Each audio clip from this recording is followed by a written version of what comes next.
2 Corintios, capítulo 5, versículo 10. Amén. Muy bien, dice así la palabra del Señor.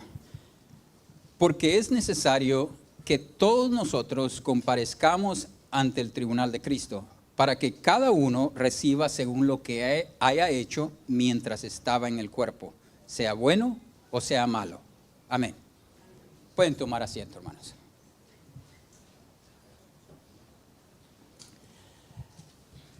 La palabra del Señor dice que está establecido que todo hombre muera una sola vez y después de esto el juicio. O sea que todo ser humano que vive morirá algún día. Y que después de esto tendremos que rendir cuentas a Dios. Pero este versículo que leímos aquí dice que es necesario que todos nosotros comparezcamos ante el tribunal de Cristo. Este versículo es en referencia a los creyentes. Cuando dice que todos nosotros, se refiere a todos nosotros los creyentes. Tendremos que comparecer ante el tribunal de Cristo para un propósito específico. Ahí dice para que cada uno reciba según lo que haya hecho mientras estaba en el cuerpo, sea bueno o sea malo. O sea que hay un juicio donde Dios va a pedir cuentas a todo el mundo, pero el juicio de los creyentes no es el mismo que el juicio que se encuentra en Apocalipsis capítulo 20 ante el gran trono blanco, donde dice que se levantarán todos, dice, grandes y pequeños, o sea, gente importante o no importante, estudiados o no estudiados, todo mundo tendrá que dar cuentas a Dios. Dice que van a ser juzgados por unos libros que se van a abrir y todo lo que estaba escrito en ellos. Pero aquí, este juicio es solamente para los creyentes y es para dar cuentas de cómo hemos vivido nuestra vida ante Dios. Vamos a tener que rendir cuentas ante Él. Aquí tenemos que ver algo. Hay varias cosas que debemos de saber con respecto al juicio de los creyentes. Primero es de que a todo creyente se le someterá a juicio. No habrá excepción alguna. No es de que, oh no, este es mi primo, este es mi abuelito. Y, ustedes saben cómo son los seres humanos. Todos tendremos que rendir cuentas ante Dios de cómo hemos vivido nuestra vida. En Eclesiastés se nos dice que el fin de todo el mensaje que se encuentra ahí en Eclesiastés dice, el fin de todo el discurso oído es este, dice, teme a Dios y guarda sus mandamientos, porque esto es el todo del hombre. O sea, este es el deber del hombre, porque Dios traerá toda obra a juicio, juntamente con toda cosa encubierta, sea buena o sea mala. O sea que nuestro deber es temer a Dios y guardar sus mandamientos. ¿Por qué? Porque Él es el creador, Él es el que gobierna, Él es soberano y Él es el juez. Y Él ha establecido que todos darán cuenta de cómo hemos vivido nuestra vida. Ahora, aquí se nos dice que es necesario que nosotros, los creyentes, también comparezcamos ante el tribunal de Cristo. Y esta palabra comparecer significa presentarse o aparecer ante un juez o un tribunal. Y aquí nosotros tendremos que presentarnos como creyentes ante el tribunal de Cristo para que cada uno reciba según lo que haya hecho. En otras palabras, para recibir o perder la recompensa que Dios ha prometido a los que le aman. O sea que todos nosotros tenemos que presentarnos aquí ante el tribunal de Cristo para recibir lo que hayamos hecho según hayamos vivido nuestra vida en Cristo mientras estábamos en el cuerpo, sea bueno o sea malo. Ustedes saben que aún nosotros como creyentes, no todo lo que hacemos es bueno. ¿Cuántos están de acuerdo de que a veces hacemos lo malo? Pero ¿qué es la diferencia de un creyente? El creyente cuando hace lo malo, el Espíritu Santo lo convence de pecado. Si uno es un creyente nacido de nuevo, el Espíritu Santo lo convence de pecado y uno se vuelve a Dios y le pide que le perdone, que tenga misericordia de uno. Y la Biblia es clara en decir que si confesamos nuestros pecados, Él es justo y fiel para perdonarnos y limpiarnos de toda maldad. O sea que vamos a dar cuenta de cómo hemos vivido nuestra vida, ya sea que hayamos hecho lo bueno o hayamos hecho lo malo. Ahora bien, Este juicio de los creyentes ante el tribunal de Cristo sucederá cuando Cristo vuelva por su iglesia. Esto es cuando esto va a suceder. Antes de que empiece ese reino milenial de Cristo. Y el juez, por supuesto, es Cristo. Juan 5:22 dice, porque el Padre a nadie juzga, sino que todo el juicio dio al Hijo. O sea que Jesucristo es el juez. Así como se nos dice también en 2 Timoteo 4:8, dice el apóstol Pablo escribiendo, dice, por lo demás, me está guardada la corona de justicia, la cual me dará el Señor, juez justo en aquel día. Y no solo a mí, sino que también a todos los que aman su venida. El apóstol Pablo podría decir esto con confianza porque sabía que había sido fiel. El versículo anterior dice, he peleado la buena batalla, he acabado la carrera, he guardado la fe. Dios quiera que nosotros podamos hacer lo mismo, que peleemos la buena batalla, que acabemos la carrera, que guardemos la fe hasta el final. Porque no es el que comienza, sino el que termina, el que recibe el premio. Debemos de permanecer en esa carrera hasta el final y ser fieles. Entonces, podremos decir, al igual que el apóstol Pablo, de que nosotros también tenemos una corona guardada, un premio que el Señor nos dará. Entonces vemos de que ese juicio ocurrirá cuando Cristo vuelva por su iglesia y que Cristo mismo es el juez. Ahora, la Biblia habla de este juicio, del juicio del creyente como algo muy serio y solemne, sobre todo porque incluye la posibilidad de pérdida o de daño, dice. O sea, nosotros podemos sufrir daño o pérdida, de ser avergonzados delante de Él en su venida. Y también de que se queme la obra de toda la vida del creyente. Miren, 1 Corintios 3, versículos del 12 al 15 dice, y si sobre este fundamento alguno edificare oro, plata, piedras preciosas, madera, heno, hojarasca. Aquí podemos ver los materiales. O sea, el fundamento es Cristo, pero sobre ese fundamento edificamos nuestra casa, nuestra vida. Y sabemos que el oro, la plata, las piedras preciosas son los buenos materiales. Y luego ya pasamos a los materiales que vienen así como de ahí baratos, ¿no? Madera, heno y hojarasca es lo peor. Sabemos que todo eso, dice, no es buen material. Dice, la obra de cada uno se manifestará, porque el día la declarará, pues por el fuego será revelada. Y la obra de cada uno, cual sea, el fuego la probará. Si permaneciere la obra de alguno que sobreedificare, recibirá recompensa. Si la obra de alguno se quemare, él sufrirá pérdida.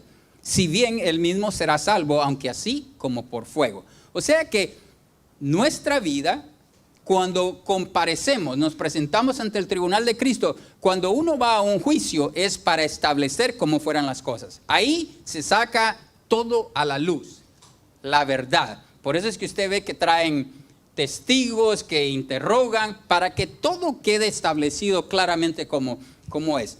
O sea que ahí se probará nuestras obras, cómo fue que nosotros servimos. Entonces, aquí en esto vemos de que hay algo importante que debemos de tener en mente.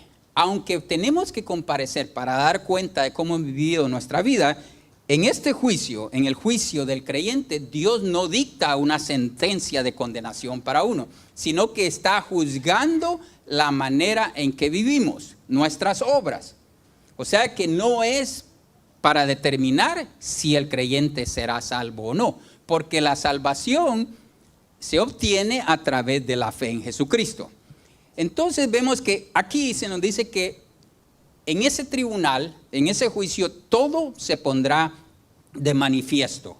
O sea, Dios examinará y sacará a luz en su verdadera realidad todas las cosas como son, los actos secretos, el carácter, las palabras, las buenas acciones, las actitudes, los motivos, la falta de amor y la obra y el servicio de los creyentes. Miren, en primer lugar, Dios va a examinar y traerá todo esto a luz. los actos secretos. Ustedes saben de que hay cosas que son secretas, que se hacen en secreto, pero no todo lo que se hace en secreto es malo.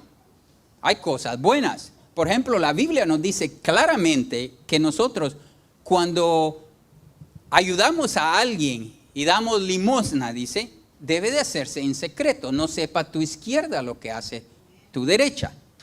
Cuando oramos, dice, debemos de hacerlo en privado. Entra en tu aposento y cierra la puerta. Dice.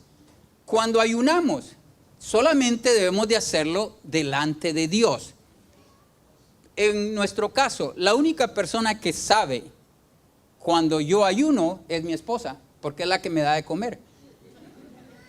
Y si yo resulto, miren, yo resulto a veces diciéndole, no, hoy no quiero comer, no tengo hambre. ¿Ah?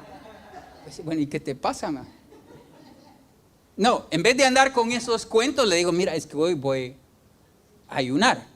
Entonces, ella ya sabe, ya no me anda preguntando más, que sí, come, porque conociendo a mi esposa, cada 3 minutos me va a decir, ¿no quiere comer? ¿No quiere comer? ¿Tiene algo? ¿Está enfermo? Entonces, hay cosas que son buenas, pero que se deben de hacer en secreto. Aún eso, el Señor lo revelará. Lo bueno, también así como lo malo. Hay cosas que ni son buenas ni son malas, pero son privadas. Por ejemplo, yo no quiero que nadie me mire cuando me estoy bañando. Entonces se hace algo en privado, en secreto, ¿no? Entonces, pero el Señor revelará todos esos actos secretos. Va a revelar el carácter verdadero de las personas.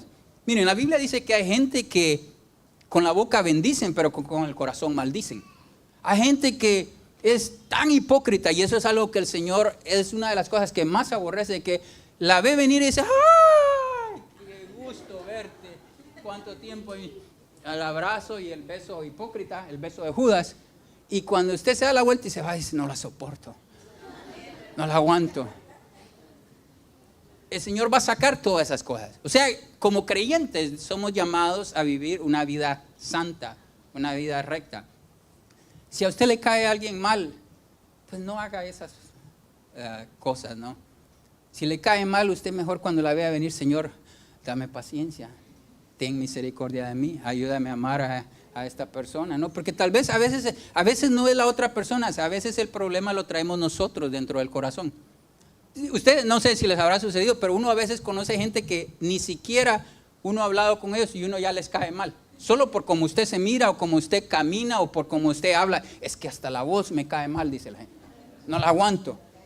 O sea, entonces Dios va a juzgar todas estas cosas en ese juicio. Y esto nos debe hacer conciencia a nosotros los creyentes. Para aquellos que creen que la salvación la toman así a la ligera, hay posibilidades de sufrir daño o pérdida en esto. Entonces, debemos de tener cuidado con eso. También las palabras que usamos, las buenas acciones también Dios las traerá a luz en eso. Aquello que nosotros hemos hecho. ¿Se acuerdan lo que Jesús le dijo a Natanael?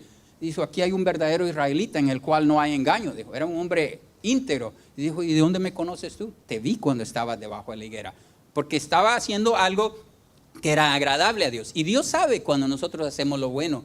Y aunque nadie lo vea, eso es el verdadero carácter. Cuando usted hace lo correcto, cuando hace lo bueno, cuando usted está delante de los demás y cuando usted está solo. Usted de esos que se atraviesa el semáforo en rojo cuando no hay nadie viendo, cuando viene. ¿Ah? Creo que sí somos tentados, ¿sabes? Uno mira que la gente viene, no viene el carro, se pasa. Y yo miro que a veces, y luego se va otro, y luego se va otro. ¿Será que me voy yo también? ¿Ah? O sea que, sí, no, a veces, no, pues no estoy diciendo que sea un pecado, ¿no? Atravesarse la luz en rojo, pero es peligro. Y también le pueden dar una ticket. Pero ahí se muestra el carácter, donde usted hace lo recto, sea que lo vean o no lo vean. Delante de Dios, Él siempre lo ve todo, ¿no? Entonces vemos de que Dios va a juzgar las buenas acciones, las actitudes, también los motivos. Mire, Dios no mira solamente las acciones. Dios no mira solamente las acciones, sino que mira el motivo que hay detrás de aquello. Ustedes saben que hay mucha gente que te puede tratar bien, pero ¿es por qué? Porque quiere a alguien. Por ejemplo, alguien dice, ay, mi nieto, el mejor muchacho, nunca he conocido. El nieto solo está esperando que usted lo ponga en el testamento y le deje a él la casa. Por eso es que a veces son tan buenos. Algunos. No, en verdad, yo he escuchado casos así donde dice que no se lo dejó al hijo, ni a la hija, ni a los que le pedían, sino que se lo dejó al nieto, porque ese nieto pero ese nieto sabía lo que estaba haciendo. Sabía que esta viejita iba a quedar encantada con él y que se lo iba a dejar. Mi mamá le dejó una herencia, una propiedad a una bisnieta de ella, hija de mi hermana que falleció. O sea que así son las personas, pero Dios mira los motivos detrás de lo que las personas hacen. Miren, la Biblia da ejemplo de esto. Les mencionaba el dar limosna, el orar, el ayunar. El Señor dijo que los escribas y fariseos, los religiosos, hacían todas esas cosas, pero lo hacían con los motivos equivocados. Decía, cuando dan limosna lo hacen para ser alabados por los hombres. Por eso tocan trompeta. Cuando oran lo hacen en las sinagogas y en las esquinas de acá para ser vistos de los hombres. Cuando ayunan, demudan sus rostros para que los hombres se den cuenta que están ayunando. Entonces dice, las acciones son buenas. Todas esas cosas nosotros como creyentes debemos de hacerlas, pero debemos de hacerlas con la motivación correcta. ¿Queremos agradar a Dios o queremos que piensen que soy generoso, que soy muy espiritual? Miren cómo ora. O, pobrecito, mírenlo cómo está ya acabado de tanto ayunar. No. O sea, hay gente que yo escucho que da testimonio que ayunó 40 días y que por poco se muere. ¿Quién lo mandó a ayunar 40 días? ¿Hay algún mandamiento en la Biblia que diga que tenemos que ayunar 40 días? ¿No? ¿Quiénes ayunaron 40 días en la Biblia? A ver, ¿quién sabe acá? ¿Moisés? ¿El Señor Jesús? ¿Y alguien más? Elías, correcto. Elías caminó 40 días y 40 noches hasta el monte Oreb. O sea, pero a los demás, yo no creo que el Señor haya mandado a nadie a orar 40 días para que luego usted venga a dar su gran testimonio. Usted lo que quiere es glorificarse a usted mismo y ponerse al nivel de Moisés, de Elías y del Señor Jesús. O sea que si se enferma y se muere, usted se lo buscó. Entonces vemos de que el Señor no solamente mira las acciones, sino que los motivos que hay detrás de cada acción. Hermano, cualquier cosa que usted y yo hagamos, que no sea por amor a Dios y gratitud por lo que Él ha hecho por nosotros, y por amor a las almas, debido a que pues, Él nos amó, no va a tener su recompensa. Va a ser como ese material barato, hojarasca, heno, madera, que todo se quema. El Señor va a ver la falta de amor. En muchos hay falta de amor, porque la Biblia dice cómo nosotros podemos decir que amamos a Dios y no amamos a nuestro prójimo, a quien sí tenemos, a quien conocemos y lo vemos. Y también el Señor va a examinar esa obra y ese servicio de los creyentes. Dice que en aquel día muchos le dirán al Señor, Señor, no hicimos esto, no hicimos aquello. Y el Señor les dirá, apartados de mí, nunca os conocí, hacedores de maldad. En resumen, hermanos, esto nos debe hacer reflexionar y meditar, porque en resumen lo que esto quiere decir es que los creyentes tendrán que dar cuenta de su fidelidad o su infidelidad al Señor mientras vivíamos en este cuerpo. Mateo 25:21 dice, y su Señor le dijo, bien, buen siervo y fiel, sobre poco has sido fiel, sobre mucho te pondré. Yo creo que todos anhelamos poder escuchar esas palabras, pero ¿y ustedes creen que todos las escucharemos?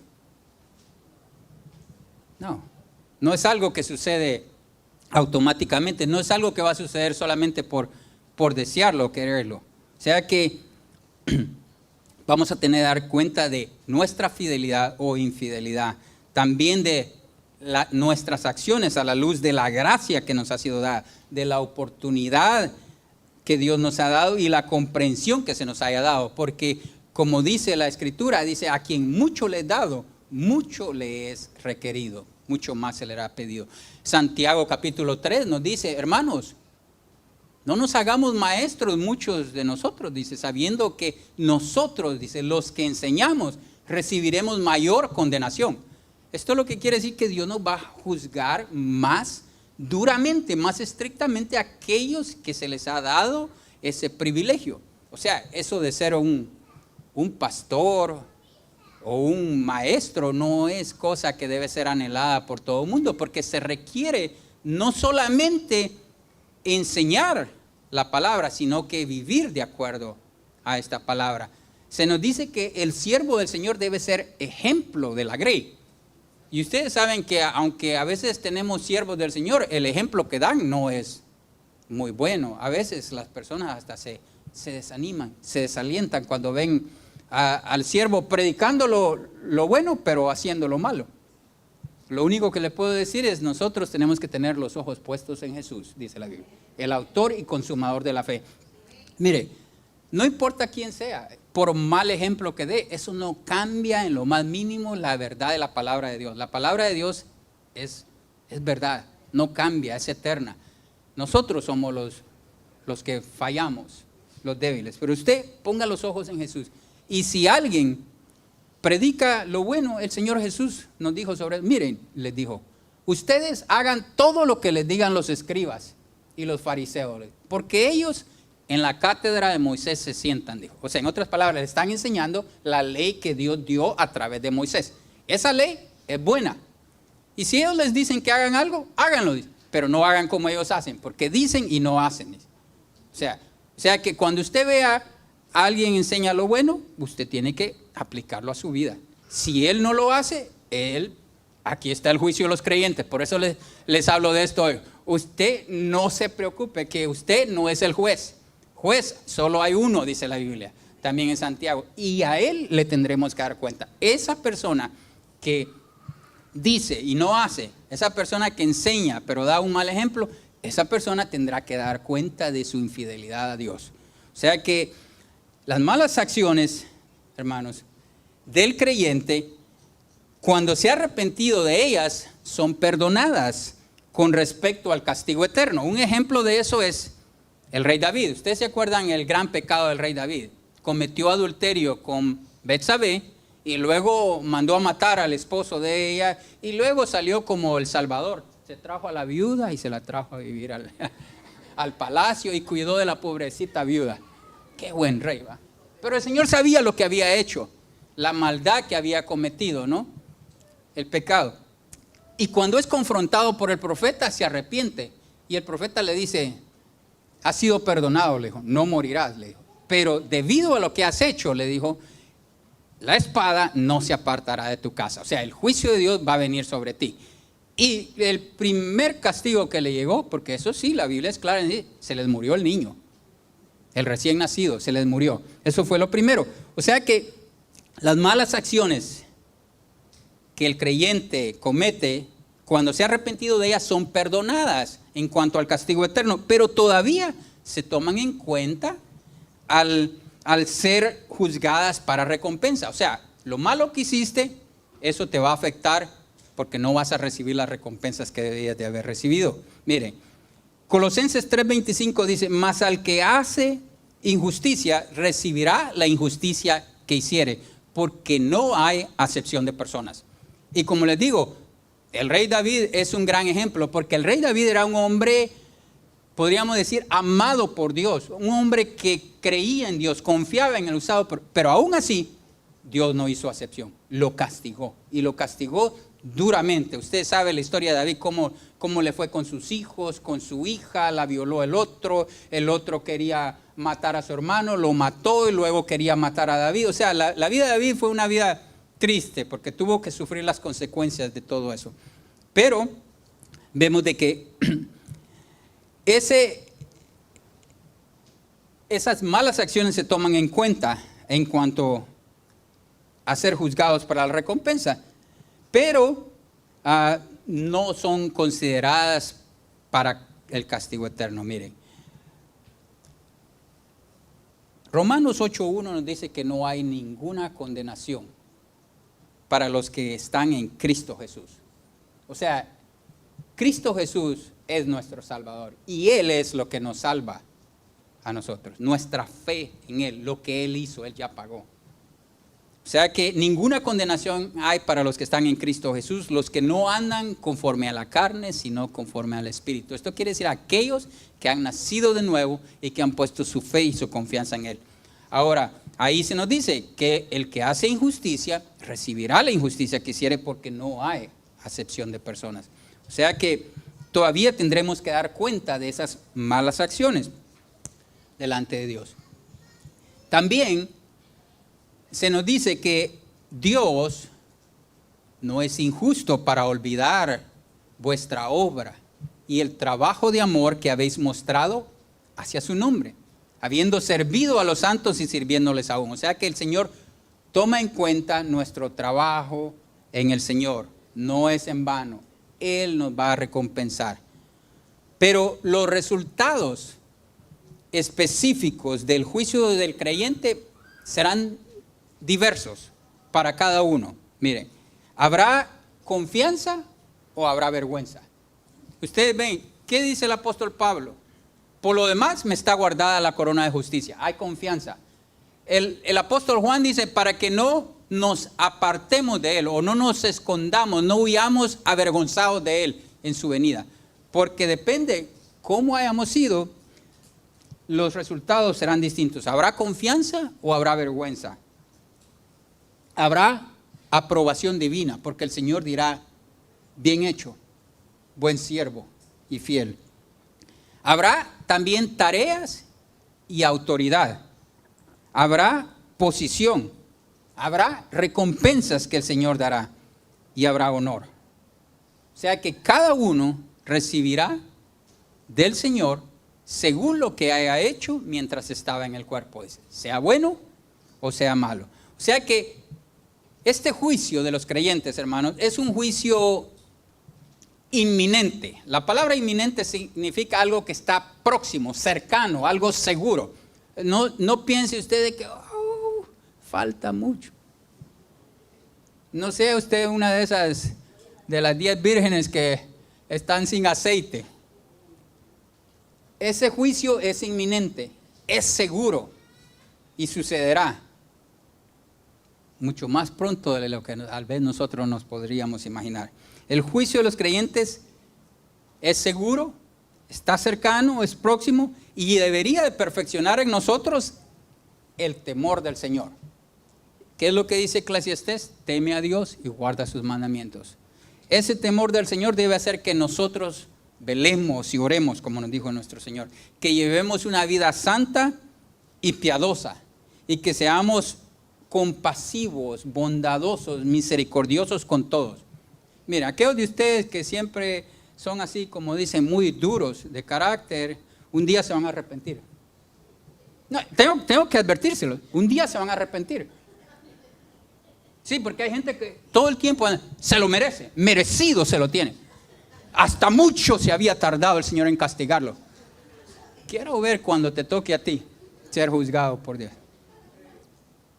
Bienaventurados los misericordiosos, porque ellos alcanzarán misericordia. Miren, yo sé que hay gente que uno piensa, humanamente hablando, uno piensa, este no merece misericordia. Es muy necio, es testarudo, es hasta blasfemo, no tiene temor de Dios. Aún de esos debemos de tener misericordia. Abraham intercedió por Sodoma y Gomorra y eso era de lo peor. Eso era de lo peor y él intercedió por ellos. Igual nosotros debemos de ser compasivos, bondadosos y misericordiosos con todos. Mire, concluyo con esto. Hay un versículo, un pasaje en 1 Pedro capítulo 1, muy hermoso.